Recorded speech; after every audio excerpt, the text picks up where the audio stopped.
Okay, so we're about to dive into a 3,000-year-old Egyptian papyrus that honestly reads like an ancient action movie. We're talking disaster at sea, hostile kings, even pirates. But this document, it holds a secret that's had scholars scratching their heads for over a century, and it completely changes how we see this entire period of history. And here it is. This is the Papyrus of Wenamun.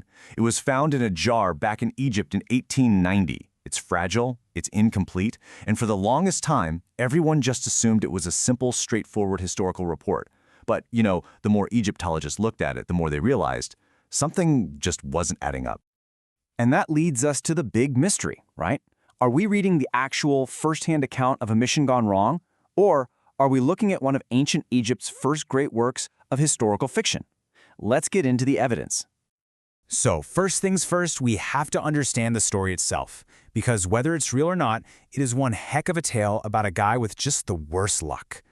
So meet our hero, Wenamun. He's a priest of the very powerful god Amun, and he gets sent on this super important mission by the high priest Herihor. The job? Travel to Byblos, that's in modern-day Lebanon, and get some prime cedar wood to build a new sacred boat for the god. Sounds simple enough, right? So Wenamun takes off from Thebes and starts heading north along the coast. But what should have been a pretty routine trip, well, it turned into an absolute catastrophe.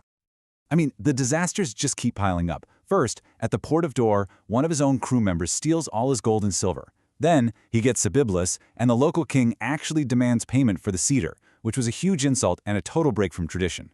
On his way home, he gets chased by pirates, and then, to top it all off, a storm blows him all the way to Cyprus, where an angry mob literally tries to kill him. And about those pirates, they were the Checker, part of this whole confederation known as the Sea Peoples.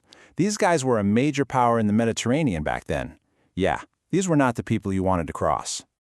And then, the story just stops. The papyrus cuts off right at the climax as Wenamun is begging the Queen of Elashia not to kill him. It is the ultimate cliffhanger. We have no idea if the poor guy ever saw Egypt again. What a story, right? But as scholars started examining the papyrus itself, they found some really strange clues. Clues that suggested this wasn't just some travel log. It was like the document itself was talking. Okay, so the first big clue is the layout. See, most Egyptian stories were written on horizontal scrolls, but the Wenamun text is written in these vertical columns.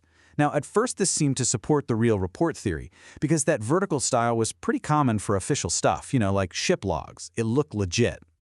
But then, they started looking closer at the language. The plot? It's almost too perfect. It's a classic everything that can go wrong does kind of adventure. The dialogue is full of sarcasm and clever comebacks. The whole thing's written in late Egyptian, which was the language for literature back then, not boring old administrative reports. Plus, it just assumes the reader already knows who everybody is, which is a classic storytelling trick. And then came the real kicker. Using paleographic analysis, which is basically studying the handwriting, they figured out that this document wasn't an original. Nope, it's actually a copy, written down 100, maybe 150 years after Wenamun's supposed journey ever happened. So, you see, we have really compelling evidence pointing in two completely different directions. Let's try and weigh the arguments. So on the one hand, in the case for history, you've got that official-looking vertical layout and the clean text with no mistakes.